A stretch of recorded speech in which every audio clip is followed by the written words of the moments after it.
14 महीने की डिटेंशन के बाद जब महबूबा मुफ्ती को जब छोड़ा गया तो उसके 2 ही दिन के बाद उनकी जहरीली ज़बान जो दोबारा से बोलना शुरू हो गई और उन्होंने कहा कि जब तक जम्मू कश्मीर में स्टेटहुड धारा 370 35A को बहाल नहीं किया जाता तब तक वो देश का झंडा जो नहीं उठाएंगे।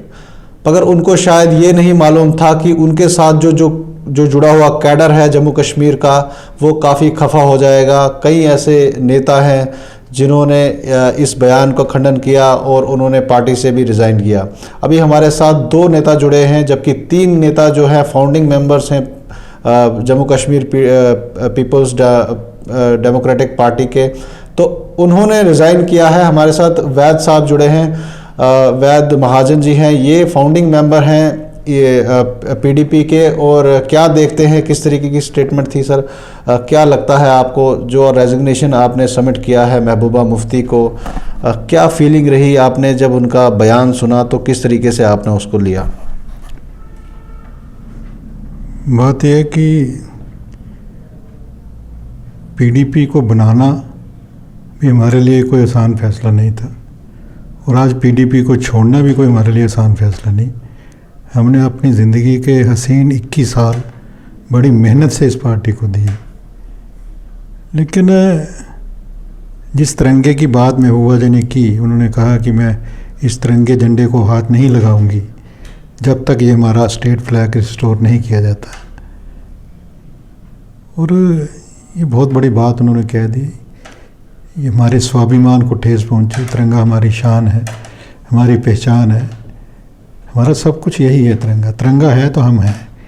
इसके लिए कोई 25-30 लाख लोगों ने शहादत दी जो जब फ्रीडम मूवमेंट लड़ी गई।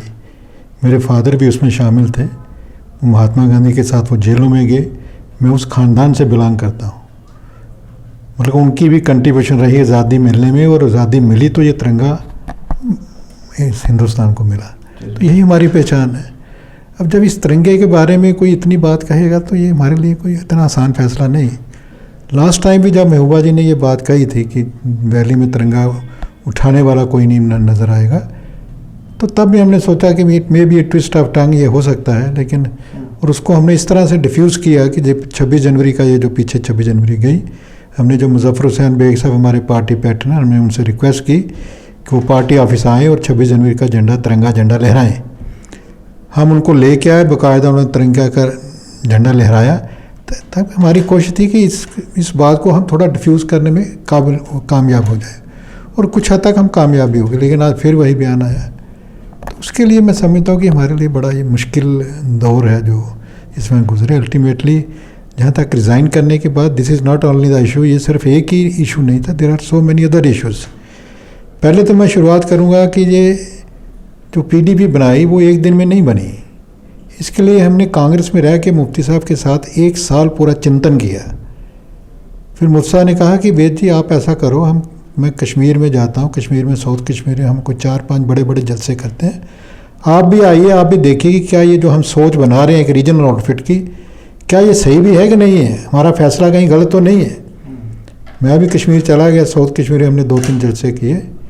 उन जलसों में मैंने, जब मुफ्ती साहब ने मुझे बोला वेद जी आप तकरीर करिए, मैंने उसमें ये कही, मैंने कहा मुफ्ती साहब ये लोगों का जन समूह देख के बाद मैं ये बात कह सकता हूँ कि लोग बदलाव चाहते हैं, और मेरी आपसे सिर्फ ये रिक्वेस्ट है कि आप दिल्ली जाइए, आप सोनिया जी से बात करिए, क्योंकि पार्लियामेंट के इलेक्शन उस समय नज़दीक थे, 99 की मैं बात कर रहा हूँ। आप जाइए उनसे बात करिए कि अगर कांग्रेस ये इलेक्शन जीत जाती है पार्लियामेंट का, तो आप उन लोगों से अनकंडीशनल डायलॉग की बात करेंगे जिन्होंने बंदूक उठाई है।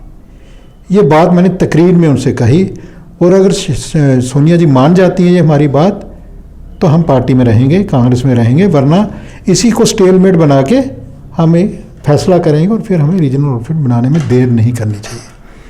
मुफ्ती साहब दिल्ली के, उन्होंने सोनिया जी से बात की, वो बात हमारी मानी नहीं गई। सोनिया जी ने ये बात कह दी कि मुफ्ती साहब आप जम्मू कश्मीर में जो मर्जी कहें, मैं आपको रोकूंगी नहीं, लेकिन नेशनल लेवल पे मेरा इस समय ये बात कहना हमारे लिए सुसाइडल होगा, क्योंकि हम इलेक्शन फ्रेम में जा रहे हैं। अल्टीमेटली वो डिसाइडेड, और हमने ये ओरिजिनल आउटफिट, जिसको मैं अल्टरनेटिव कहता हूँ, ये अल्टरनेटिव हमने जम्मू कश्मीर के लोगों को दिया। और उसकी ज़रूरत इसलिए थी, उससे पहले सिर्फ एनसी और कांग्रेस दो पार्टी थी जो हमेशा सरकार बनाती रही, कभी वो कभी वो। लेकिन लोगों को इंसाफ नहीं मिला, रीजनल ये अल्टरनेटिव दिया। तो आपने देखा जब मुफ्ती साहब हम 16 सीटें लेके जब हमने सरकार बनाई तो एक बैलेंस मतलब सरकार उन्होंने दी। जम्मू कश्मीर और जम्मू में खासकर जम्मू के लोगों को पहली बार ये लगा कि कोई एक ऐसी सरकार बनी जिसने हमारे साथ भी इंसाफ किया। मसलन 4 यूनिवर्सिटियाँ दी, 2 जम्मू को दी, 2 कश्मीर को दी, 44 कॉलेज बना लिए, 22 जम्मू को, 22 कश्मीर को। इसी तरह हज़ारों की तादाद में स्कूल अपग्रेड और नए बने बराबरी के आधार पर। डेवलपमेंट का दौर नया शुरू हुआ। डिप्टी सीएम जम्मू से बनाया गया पंडित मंगतराम शर्मा को। सो मैनी थिंग्स, मतलब कि नया दौर हमने वहाँ पे शुरू किया और लोगों को लगा कि एक अल्टरनेटिव ऐसा है। और कैसी सरकार मुफ्ती साहब ने दी, एक साफ़ सुथरी सरकार दी। लेकिन क्या आपको कभी नहीं लगा कि जम्मू जैसी जिस जम्मू पूरे प्रोविंस को हमेशा इग्नोर किया गया, चाहे वो एनसी हो चाहे पीडीपी हो, और आप जैसे सीनियर नेता जो फाउंडिंग मेंबर हैं उनको भी कहीं पे ऐसा ओहदा नहीं मिला? वही मैं आ रहा हूँ, देखिए मैं वही कह रहा हूँ कि मुफ्ती साहब के दौर में he was a visionary leader. उसने सत्ता में हिस्सेदारी हमें दी। मुफ्ती साहब और मैं एक ही दिन में अपर हाउस में गए, इलेक्ट हुए। मुफ्ती साहब और मैं एक ही दिन में इलेक्ट हुए, सत्ता में हिस्सेदारी दी। जम्मू को डिप्टी चीफ मिनिस्टर बनाया अपने मंगतराम शर्मा साहब को। हर चीज़ में जितनी कॉरपोरेशनों के चेयरमैन बने बराबरी में बनाए गए, मतलब कोई उसमें डिस्प्यूट नहीं था। लेकिन अब होता क्या है कि उसके बाद मुफ्ती साहब के दौर तक डिसीजन मेकिंग में जम्मू की लीडरशिप का हिस्सेदारी रही, एक रोल रहा। उन्हें पूछा गया, हमसे पूछा जाता था कि बताइए जम्मू के लिए क्या करना है। लेकिन वो चीज़ें सारी मुफ्ती साहब के डिमाइस के बाद ये सारा दौर ख़त्म हो गया। हमें किसी भी इशू पे हमारी राय नहीं ली जाती। डिसीजन मेकिंग में हमें लगता है कि हमारा कोई रोल रह ही नहीं गया। आप मुझे बताइए, इतना बड़ा फैसला जम्मू कश्मीर में हो गया, एक पीपल्स अलायंस वहाँ पे बना, फरूक साहब उसके प्रेसिडेंट बन जाते हैं, महबूबा जी उसकी वाइस प्रेसिडेंट बन जाती हैं। इसी तरह एक नया स्ट्रक्चर उन्होंने बना दिया। तो मैं आज पूछना था, where is our PDP, where is our alternative जो हमने दिया। आज लोग हमसे ये सवाल करते हैं, भाई आपकी पीडीपी का कहाँ गई? पीडीपी का महबूबा जी ने दफन कर दिया। और आज मैं इस मौके पे जिम्मेवारी से कह रहा हूँ, आने वाला जो इलेक्शन, मुझे नहीं पता साल में हो 2 साल में हो, ये जो वहाँ पे ये पीपल्स अलायंस बना है इसी के नाम से लड़ा जाना है और वो सिंबल जो उन्होंने बताया है उसी के नाम से लड़ा जाएगा। इसलिए जो अल्टरनेटिव हमने दिया था उसका आज दफन कर दिया। तो क्या आपको नहीं लगता कि 21 साल की लंबी सियासत और पीडीपी जैसी जमात के साथ आप रहे, जिनको हमेशा ही एक शक की निगाह से देखते थे जम्मू के लोग, और जब भी वो बात करती थी तो हमेशा वो या तो कश्मीर की बात करेंगे या सेपरेटिज्म की बात करेंगे, या तो वो कभी तो कहते थे कि बॉर्डर ही खोल देंगे हम पाकिस्तान के साथ, तो हमें वो तो एक बार तो उन्होंने पूरा जलसा ही लेके पाकिस्तान जाने लगे थे। तो क्या लगता है कि ऐसी पार्टी के साथ रहना किस तरीके का? हमारे लिए देखो एक्सपीरियंस, जब तक मुफ्ती साहब रहे मैं ये कह सकता हूँ he was a visionary leader. उसकी सोच बड़ी अच्छी थी। वो चाहते थे कि इस जम्मू कश्मीर के इस मैस को मैं ख़त्म करूँ।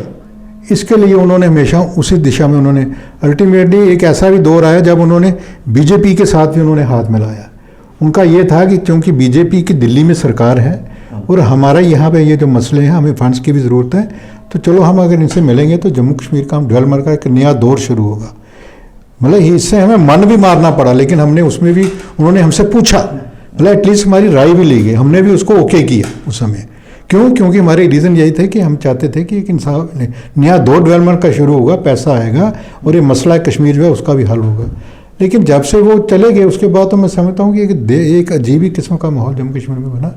और रही बात आप कहते हैं ठेस, मतलब मुझे बताइए कांग्रेस जैसी पार्टी हमारे लिए छोड़ना, और मैंने एक और भी चैनल में कहा हम लोग 7 भाई हैं, जब मैंने ये पीडीपी बनाई और हम लोगों ने ये शुरू किया तो मेरे भाइयों ने मेरी माँ को कहा, उन्होंने कहा ये हमारा ये, मुझे घर में बिल्ला कहते हैं ये बिल्ला केड़ी पार्टी टुर गया, ये कोई मिलिटेंटां दी जमात बनी है भैन जी उहदी टुर गया, इनू करो जाओ कोर्ट दे विच इनू फारगती दिओ। मतलब हमने वो फेस किया। कांग्रेस में मैं ट्रेजरर था, जम्मू कश्मीर प्रदेश कांग्रेस, चौधरी असलम कांग्रेस प्रेसिडेंट थे और सोनिया गांधी ने मुझे कांग्रेस ट्रेजरर बनाया था। आप ये सोचिए कांग्रेस जैसी जमात को छोड़ के नए सिरे से ज़ीरो से स्टार्ट करना, ये कोई आसान बात थी हमारे लिए। इसलिए मैंने कहा उस समय पार्टी बनाना भी हमारे लिए कोई आसान नहीं था और आज पार्टी छोड़ना हमारे लिए बड़ा दुखदायी है, लेकिन हम बड़े बुझे मन से मजबूरी में हमने ये फैसला किया।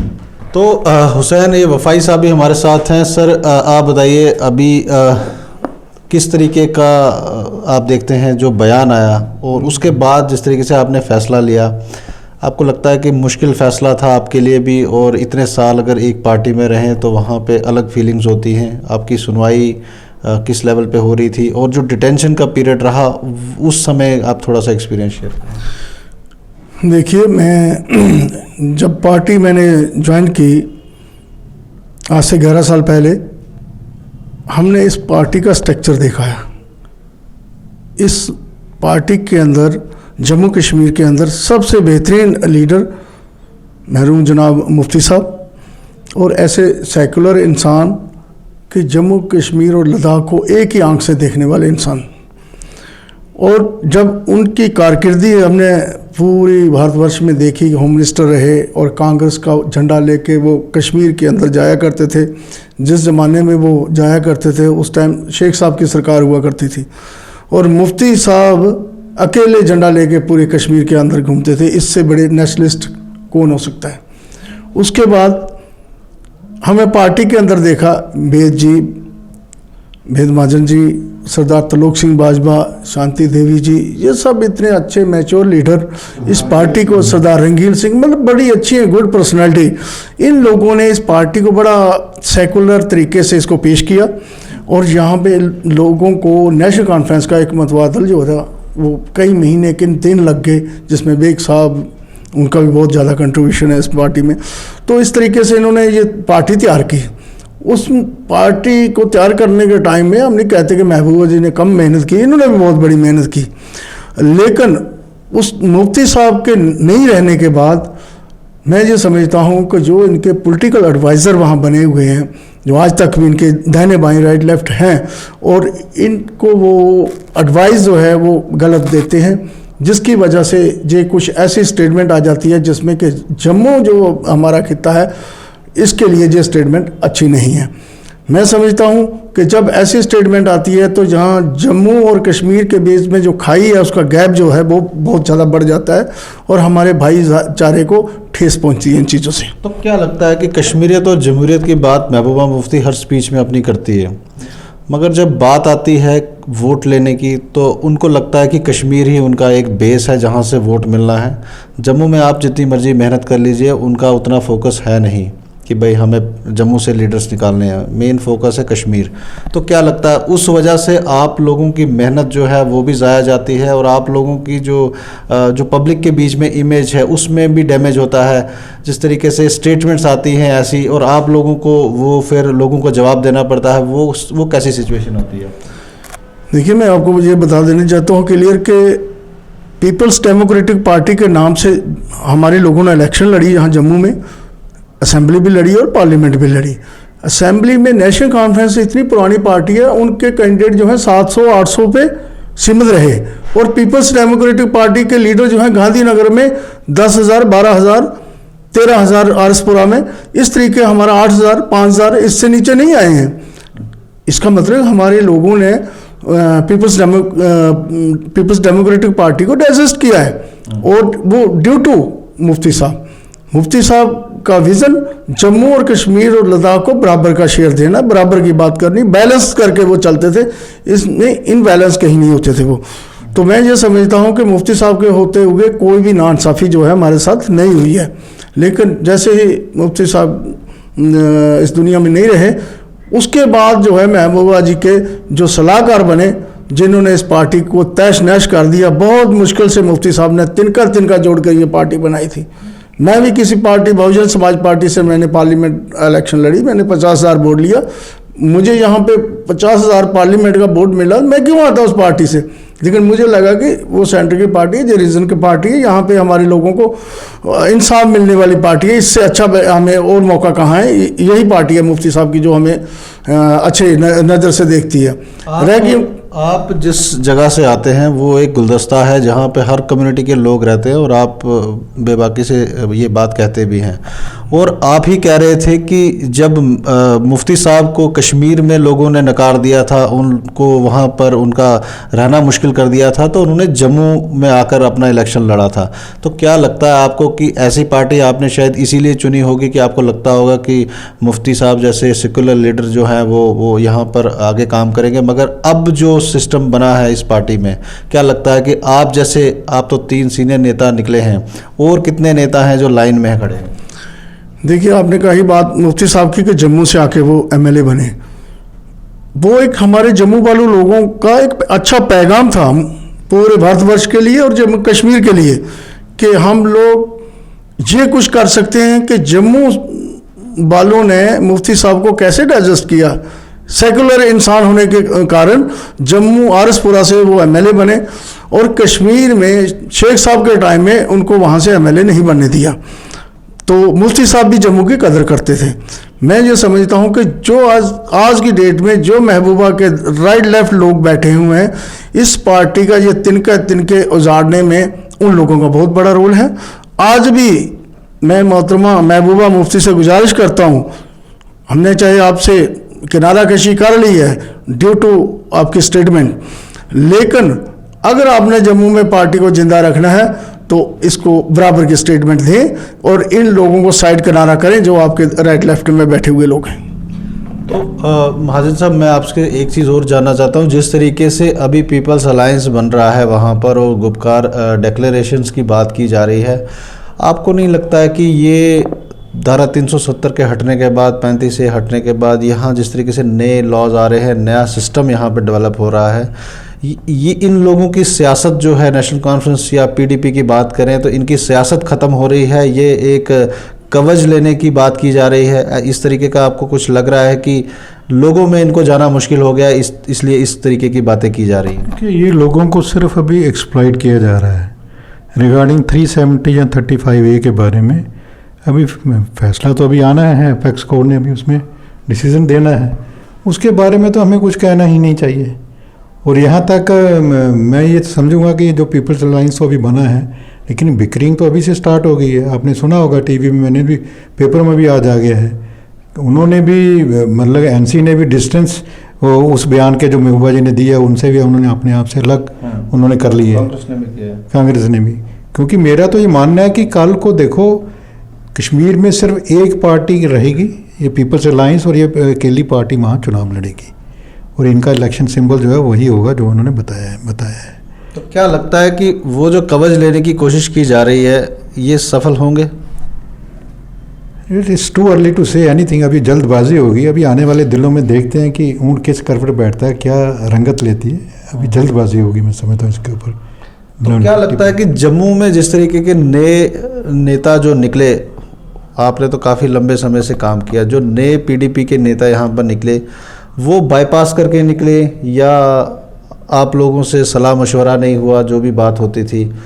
क्योंकि अलग अलग स्टेटमेंट्स आते हैं, अलग अलग नेता अपने अपने तरीके से बात करता है। जो फाउंडिंग मेंबर्स हैं, जो पुराने लोग हैं, उनसे कोई पूछता नहीं है। क्या वजूहत है कि जब से महबूबा मुफ्ती ने कुर्सी संभाली है तब से ऐसा हुआ है कि पहले से भी सिस्टम ऐसा ही था?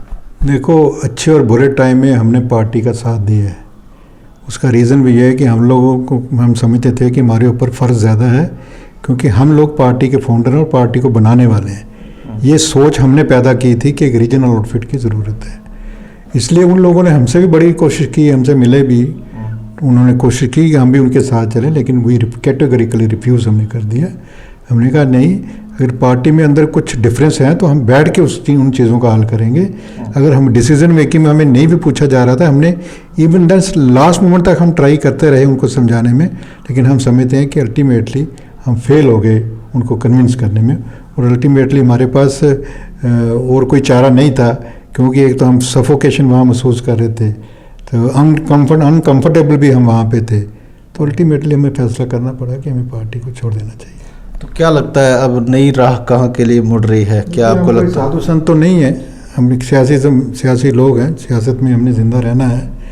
तो हमने 1-2 दिन में अपने पार्टी के वर्कर्स बुलाए हैं, पार्टी के नेता जो पूरे जम्मू डिवीज़न के हैं उनसे बात करके बैठेंगे, we will sit together, discuss करेंगे, फिर जो भी नया लाइन ऑफ एक्शन होगा वो बताया जाएगा। तो वफा साहब आप बताइए, क्या लगता है आपको कि जिस तरीके से अब हालात बन रहे हैं, नई नई पार्टीज़ भी आ रही हैं, जम्मू कश्मीर अपनी पार्टी ने भी काफ़ी अपना दबदबा यहाँ पे बना लिया, काफ़ी नेता आपके ही पीडीपी के छोड़ कर वहाँ गए हैं, क्या लगता है आपको कि पीडीपी जम्मू से क्या आपको लगता है ख़त्म होने वाली है? यहाँ के जो नेता हैं वो अब किस ओर मुड़ेंगे अगर बड़े बड़े नेता जो हैं वहाँ से निकल रहे हैं तो, और आप अपना कौन सा रास्ता चुनने वाले हैं? देखिए, आपको रास्ते की बात बताऊं तो पॉलिटिकल आदमी जो है वो सोशल एक्टिविटी में होता है, वो हमेशा अपनी एक्टिविटी में रहता है। रहेगी दूसरी बात, हम पॉलिटिकल वर्कर हैं, तो पॉलिटिकल वर्कर के लिए फुल स्टॉप कहीं नहीं है, कौमें हैं, फुल स्टॉप कहीं नहीं है। और वर्कर जो पॉलिटिकल है वो अपनी स्पेस खुद बनाता है, तो ऐसा नहीं है कि हम घर में बैठेंगे, हम लोग काम करेंगे, जहाँ हमारी स्पेस बनेगी हम उस तरीके से सोच बना लेंगे अपनी, मिल बैठ के अपनी लीडरशिप, इतनी सीनियर लीडरशिप है मेरे साथ, तो हम लोग सब बैठ के मिल बैठ के ये इसकी सोच बनाएंगे। रहेगी बाकी, आपने कहा कि जम्मू में पीडीपी ख़त्म है, हम वो बात नहीं कहना चाहते कि पीडीपी जम्मू में ख़त्म है या कश्मीर में ख़त्म है, वो उनको अपना पता खुद ही होगा, वो जवाब वो लोग दे सकते हैं। हमारा ये है कि आज की डेट में वोटर बहुत समझदार है और सोच रखता है। मैं समझता हूँ कि पॉलिटिकल लोग एक कदम चलते हैं, वो 5 कदम आगे हैं, वोटर 5 कदम आगे है, वो सब कुछ समझता है और सब चीज़ जानता है, तो उन्होंने सोच समझ के फैसले करने हैं, ये उनके ऊपर डिपेंड करता है। तो क्या लगता है आपको कि जम्मू को भी गुपकार, जिस तरीके से वहाँ पर एक पूरा पार्टीज़ का एक झुंड बन गया, जम्मू में भी इस तरीके का कोई डिक्लेरेशन होना चाहिए, या यहाँ पर भी एक कोई प्लेटफॉर्म पे सारे लोगों को मिलके आना चाहिए? मैं गुटबंदी में नहीं हूँ कि जम्मू अलग हो, कश्मीर अलग हो, लद्दाख अलग हो। मैं ये समझता हूँ कि जो भी जम्मू का फैसला है वो अच्छी सोच रख के फैसले करने वाली चीज़ें हैं। हम किसी की तरह ये नहीं है कि यहाँ कश्मीरियत की बात करें, जहाँ दूसरी कोई बात करें, यहाँ पे जम्मू कश्मीर की बात हो। मैं तो यही चाहता हूँ कि जम्मू और कश्मीर एक बड़ा गुलदस्ता, पूरे भारतवर्ष में एक गुलदस्ते की तरह चीज़ ये स्टेट थी और आज यूटी बन गई है, तो ये वैसे ही गुलदस्ते की तरह बना रहना चाहिए। तो ये थे हमारे साथ 2 सीनियर नेता पीपल्स डेमोक्रेटिक पार्टी के। अभी इन्होंने अपना रेजिग्नेशन जो है वो महबूबा मुफ्ती को इन्होंने दे दिया है। अभी वहाँ से जो है फाइनल कॉल आना बाकी है, मगर ये अपना जो है पक्ष रख रहे हैं। इन्होंने कहा कि पार्टी को छोड़ चुके हैं। और महबूबा मुफ्ती की स्टेटमेंट जो आई, उन्होंने कहा कि देश का झंडा वो तब तक नहीं उठाएंगे जब तक जम्मू कश्मीर में स्टेटहुड बहाल नहीं होता। उसको लेकर इनको जो है काफ़ी हर्ट हुआ। उनका कहना है कि हम देश के झंडे के साथ हैं, जब तक झंडा है तो हमारा जो है वजूद है। उसी को लेकर 3 नेता जो है पीडीपी के सीनियर नेता, जिन्होंने अपने आप का पीडीपी से अलहदा कर लिया अपने आप को, और 2 हमारे साथ आज जुड़े थे, सीनियर नेता हमारे साथ जुड़े थे, वैद महाजन जी और हुसैन वफ़ाई साहब जुड़े थे। और आने वाले दिनों में हम और भी जो नेता हैं उनसे भी बात करने की कोशिश करेंगे और इस पर और रिएक्शंस लेंगे। तब तक आप जुड़े रहें NH1 न्यूज़ के साथ।